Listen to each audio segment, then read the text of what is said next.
Você ouvirá a partir de agora um áudio explicativo sobre a ceia. Esse áudio é um áudio do canal Adorando em Espírito. Mensagens que libertam.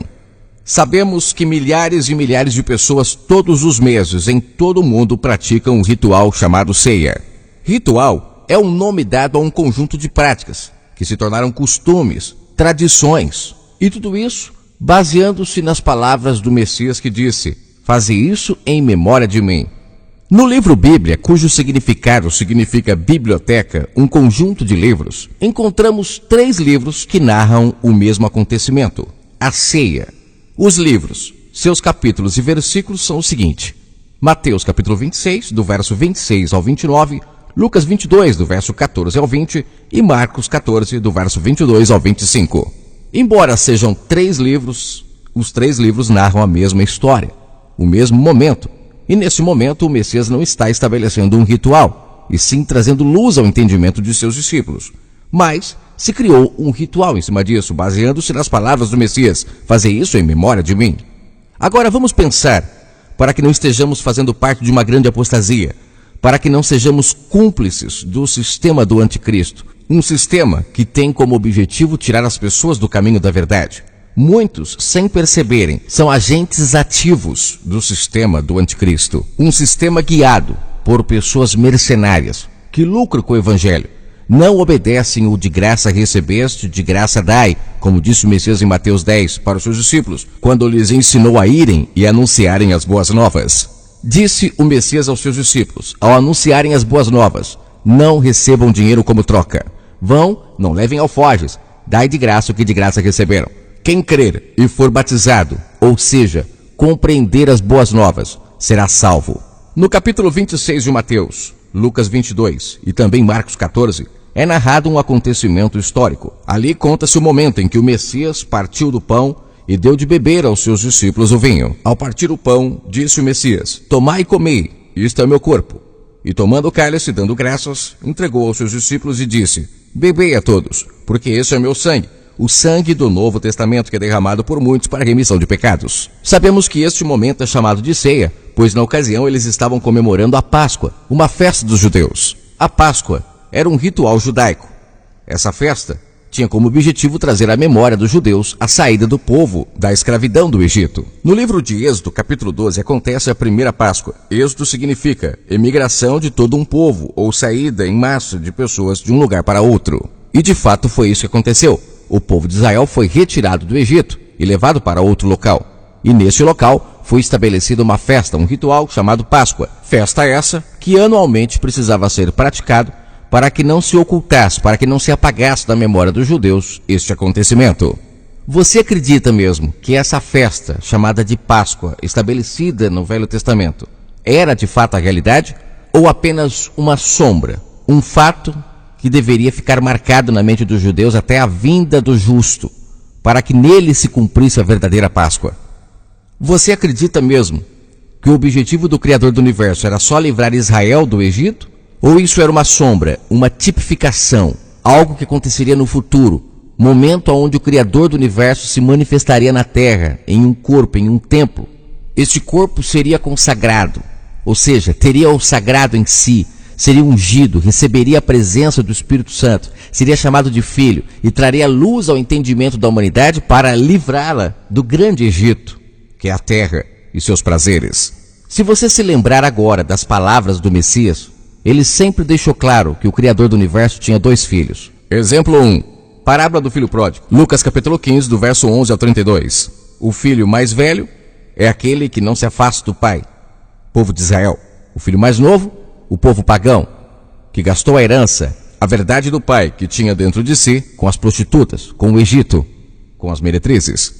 Exemplo número 2, a parábola dos 2 filhos. Mateus capítulo 21, do verso 28 ao 32. Quem foi o primeiro filho, chamado, e que de fato não fez o que o pai queria? Povo de Israel. Quem é o segundo filho, que nunca prometeu que faria nada, mas acabou fazendo? Povo pagão.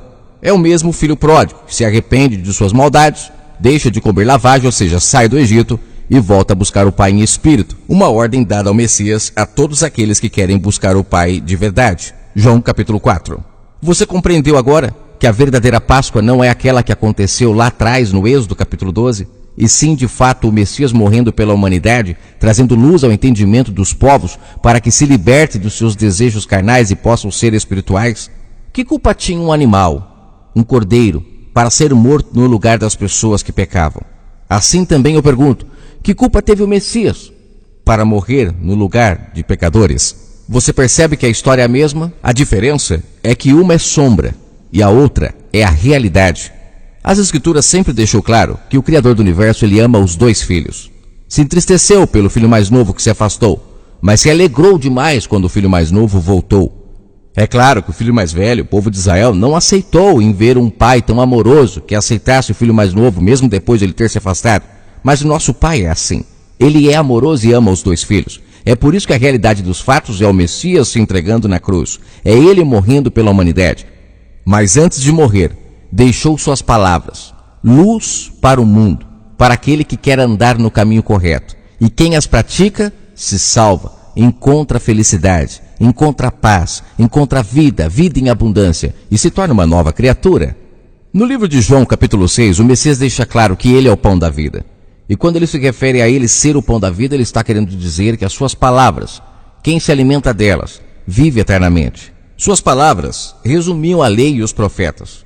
Quem as praticasse, estaria cumprindo toda a lei e também em concordância com os profetas.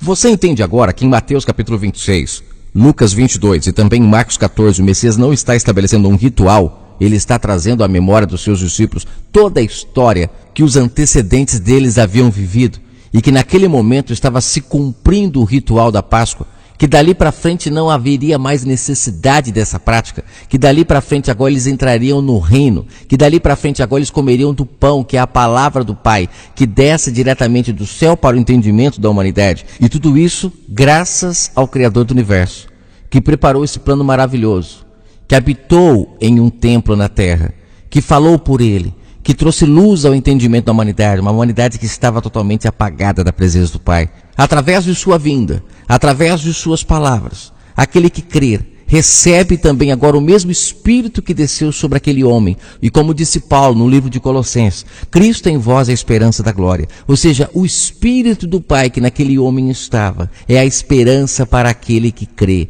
Aquele que recebe a presença do Pai, se torna uma nova criatura, está selado. E esses são aqueles que participam do banquete, que ceiam com ele espiritualmente. Não é um ritual, não é uma prática mensal, não, é vida, é no dia a dia, é agora ouvindo a voz do Espírito, é sendo guiado por essa voz, assim como o Cristo foi. Abandonem os rituais, deixem de dar lucro para os mercenários. O nosso Cristo não veio trazer à terra rituais, ele veio trazer vida e vida em abundância.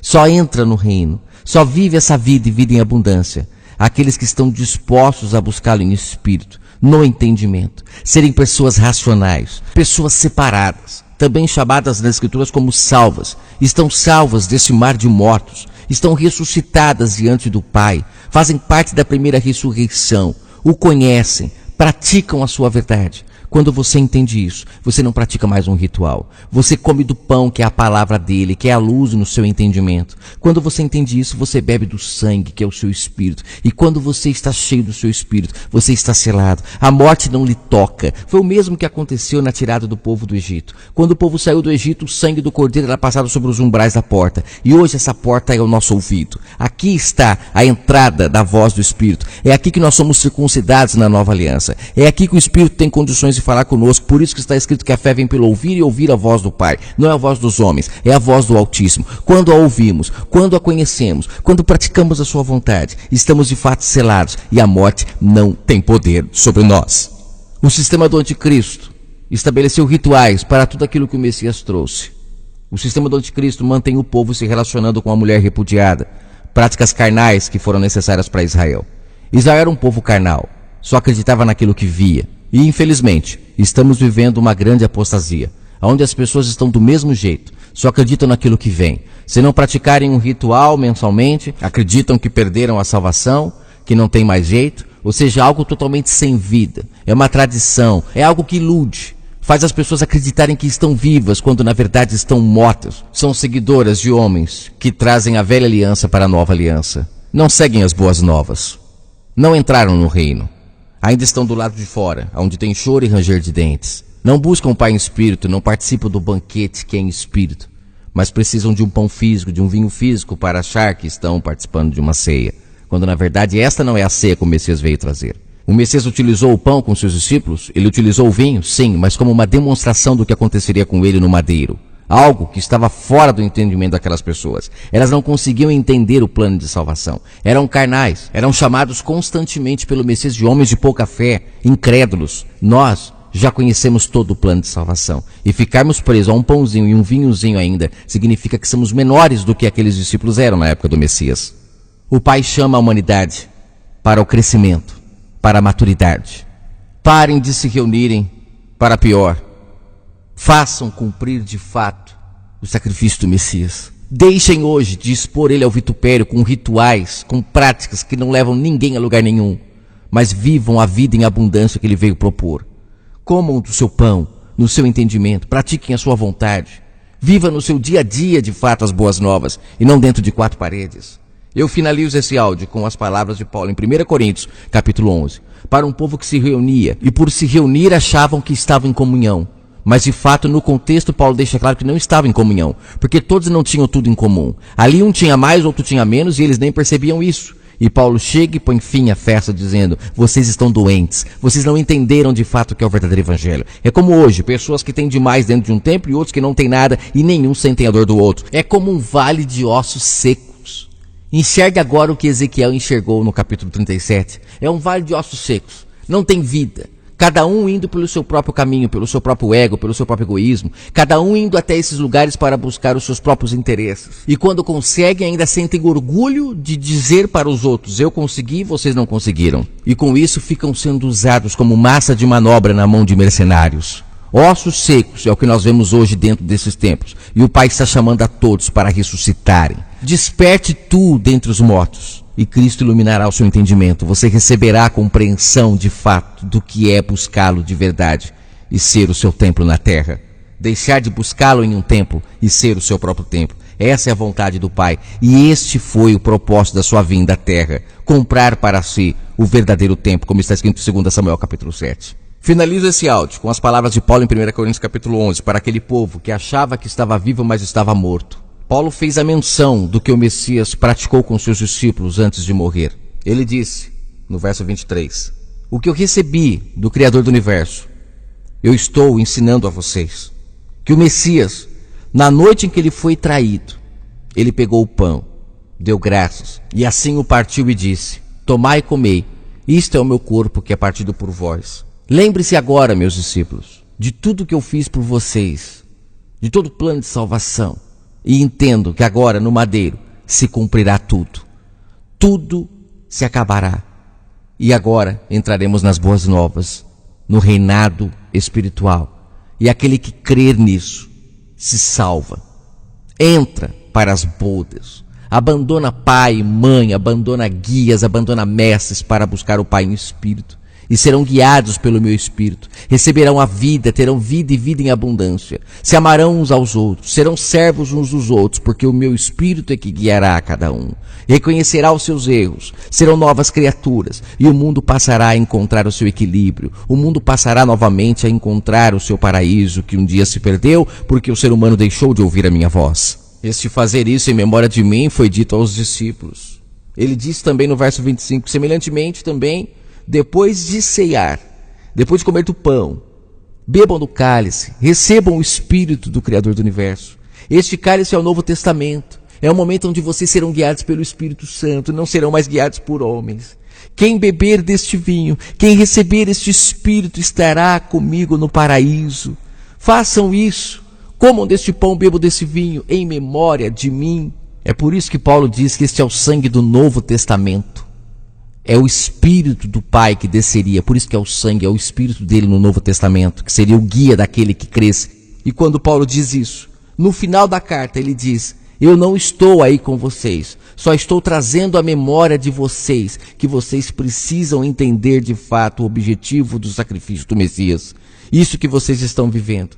Esse mar de morte que vocês estão, esse vale de ossos secos não é o que o Pai pediu. O Pai pediu para que vocês se amassem uns aos outros. Mas as pessoas estão hoje debaixo de rituais, práticas de pessoas anticristos, pessoas que querem apenas viver da herança, mesmo que muitos fazem de bom coração, estão cegos, foram ensinados por cegos e estão dentro de um grande abismo junto com aquelas pessoas que os ensinaram. E estão hoje vivendo da herança, lucrando através do sacrifício do Messias. Fato que o Messias deixou claro em Marcos 12 que aconteceria. Mas você que ouvir essa mensagem hoje, abandone o engano, venha buscar o Pai em espírito e em verdade, porque só quem o busca em espírito é que é verdadeiro. O Pai não quer mais busca na carne, o Pai não quer mais pessoas que vão para montes, que vão para templos, Ele quer pessoas que o busquem em espírito. E se você entender essa mensagem e colocar em prática, você encontrará vida e vida em abundância e se salvará. Mas se quiser negá-la, se quiser negativá-la aqui no canal, se quiser também não acreditar em nada do que foi falado aqui, assine o atestado de que você concorda com esse sistema anticristo que está aí dominando a terra e levando milhares e milhares de pessoas à perdição.